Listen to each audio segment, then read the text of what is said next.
si podés bajar.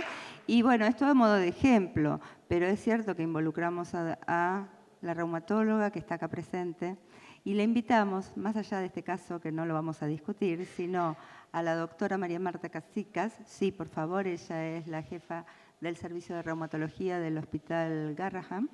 Y le pedimos que nos hable de lo que nosotros tenemos que estar, investigando como médico gastroenterólogo en la consulta ante posibles síntomas articulares o cómo debemos encarar este paciente.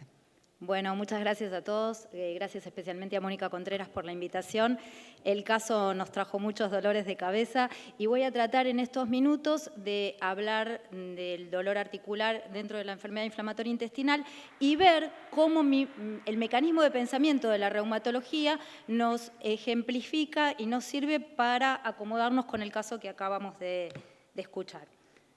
No tengo ningún conflicto de interés. A la primera pregunta, ¿qué debemos evaluar cuando un paciente manifiesta dolor articular? Antes de contestarla, voy a hacer como un paneo general de lo que tienen que ver con las manifestaciones extraintestinales en la enfermedad inflamatoria intestinal y me voy a dedicar nada más a lo articular. Entonces, como ustedes pueden ver en pantalla, ven la enfermedad inflamatoria intestinal y sus manifestaciones extraintestinales. En azul son las menos frecuentes, en verde clarito son las más frecuentes y hacemos foco en lo articular. Artritis periférica, artritis axial y entesitis.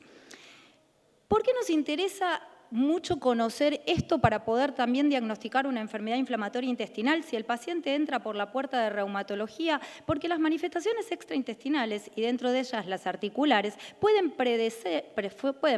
ser previas al diagnóstico de enfermedad inflamatoria intestinal. Y si ustedes miran en el cuadro 1 lo que nos muestra es que un 26% de los pacientes aproximadamente tienen manifestaciones extraintestinales antes del diagnóstico, con un intervalo que en la mediana para niños es de 5 meses. Si hacemos el diagnóstico de enfermedad inflamatoria intestinal y miramos las manifestaciones extraintestinales, dentro de ellas la más prevalente es la artritis, vemos que un 74% de los pacientes en la evolución van a desarrollar estas manifestaciones extraintestinales. Y si miramos las barras, vemos cuántas manifestaciones extraintestinales asocian los pacientes con enfermedad inflamatoria intestinal. En general asocian una sola. Es raro que sumen 2, 3, 4 o 5. Y según las barras vemos en orden decreciente cómo iban sumando las distintas manifestaciones extraintestinales. Si hago foco en lo que yo me dedico, que son las manifestaciones musculoesqueléticas articulares, hay un rango de prevalencia alto, pero con un intervalo como muy ampliado, entre el 6 y el 46%. Y ustedes se preguntarán, ¿por qué este rango tan ampliado? Porque la bibliografía no toma bien en cuenta artritis versus artralgias. Las artralgias son dolores articulares inespecíficos, no es una inflamación per se como es la artritis, y después me voy a dedicar un poquito más al diagnóstico de artritis. Miremos entonces, estas manifestaciones extraintestinales articulares también pueden tener una prevalencia diferente dependiendo del área geográfica. No es lo mismo un área geográfica que otra, porque las etnias comparten distintos HLA. Y nosotros sabemos que los HLA van a estar implicados en estas enfermedades inflamatorias, tanto las intestinales como las articulares. Si miramos artralgias, artritis periférica, axial, entesitis y dactilitis, empiezan a aparecer otros nombres de los cuales creo que los gastroenterólogos no están tan acostumbrados y yo voy a tratar de mostrarles esos nombres que ustedes no están tan familiarizados. A menor edad, mayor artritis. Esto está publicado en el Gastroenterology 2021 y los rangos etarios de menor edad, mayor artritis en pediatría no están establecidos, pero sí en la población de adultos jóvenes, los que tienen entre 20 y 30 años tienen un porcentaje de artritis de alrededor del 25%, mientras que los mayores es del 2%. Cuando miramos las manifestaciones extraintestinales y los criterios de clasificación de las mismas, este cuadro lo único que está es para ejemplificarles cuáles son los descriptores de cada una de ellas. ¿A qué llamamos artralgias? ¿A qué llamamos artropatía axial? ¿A qué llamamos espondilitis anquilosante? Sacroileitis aislada, dolor inflamatorio lumbar, dactilitis y entesitis. Pero sobre todo me interesa para que vean que lo más prevalente es la sacroileitis aislada y la entesitis. En el interjuego entre la enfermedad inflamatoria intestinal que ven los gastroenterólogos y la artritis o artritis idiopática juvenil que vemos los reumatólogos, yo voy a hacer foco desde la mirada de la artritis idiopática juvenil. Y entonces en esta artritis idiopática juvenil, lo primero que les voy a contar es que la artritis idiopática juvenil no es una única enfermedad, es un conjunto de 7 categorías. ¿Y por qué están remarcadas las últimas 2 categorías que tienen que ver con la artritis relacionada con entesitis y la artritis psoriática?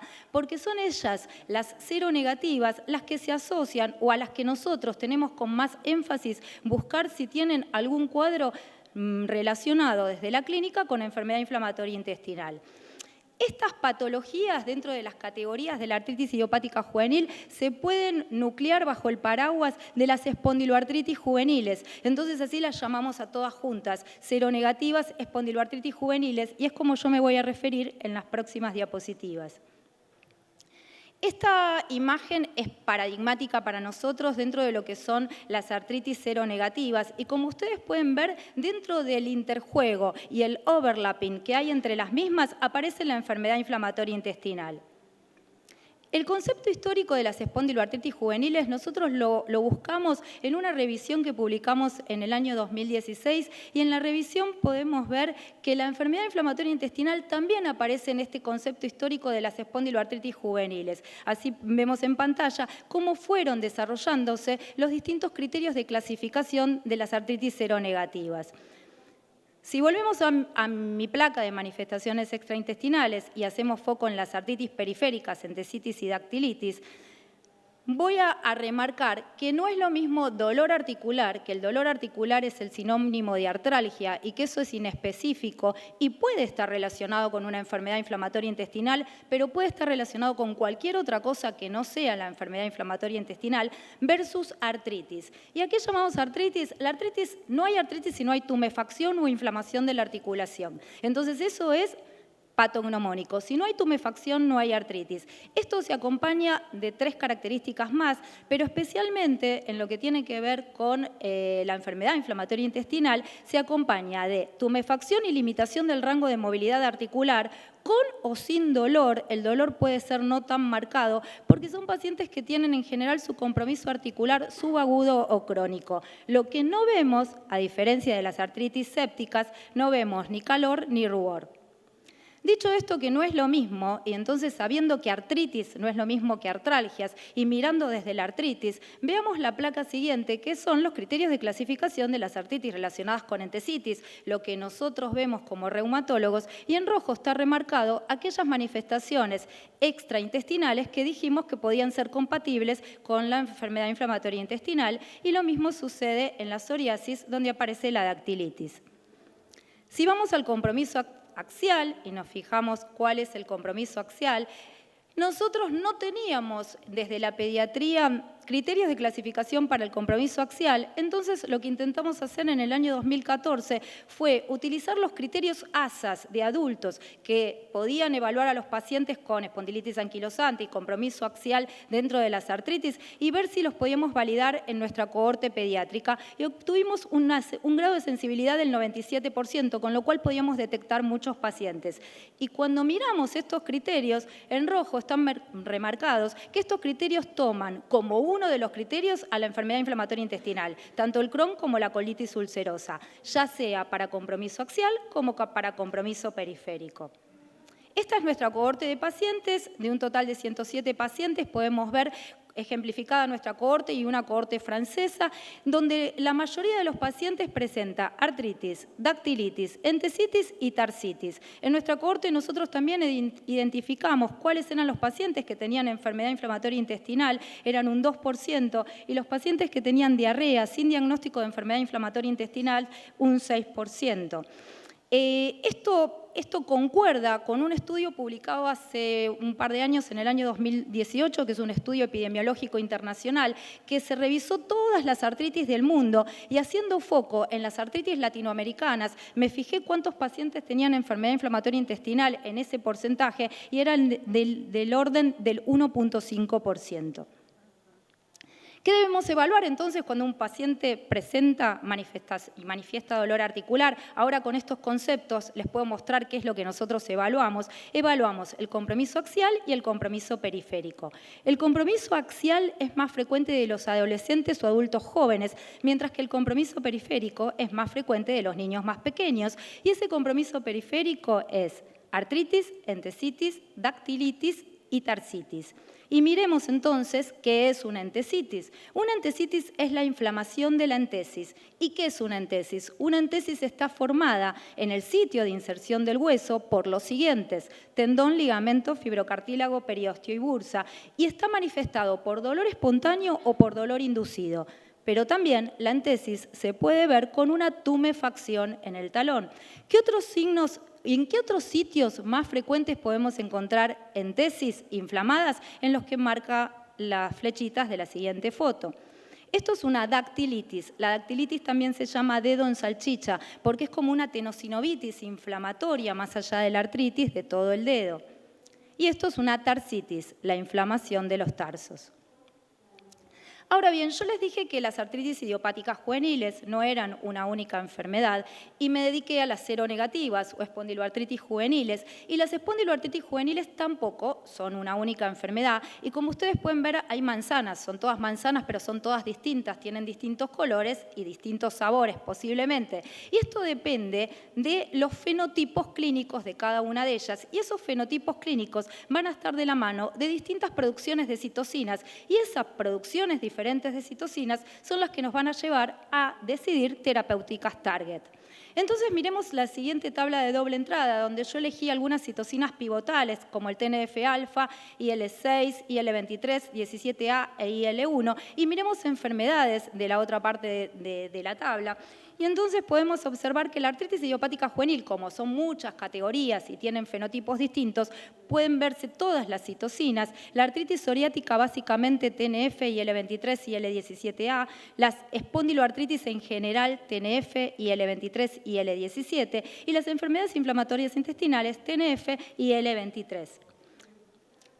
¿Cómo surgen estas diferentes citocinas? ¿Por qué tenemos diferentes citocinas? Y bueno, bajo el planteo de la asociación con distintos genes de riesgo, de factores de riesgo, el HLA-B27, muy conocido y de la mano de las espondilitis anquilosantes y de las espondiloartritis juveniles, y por participación de la inmunidad innata.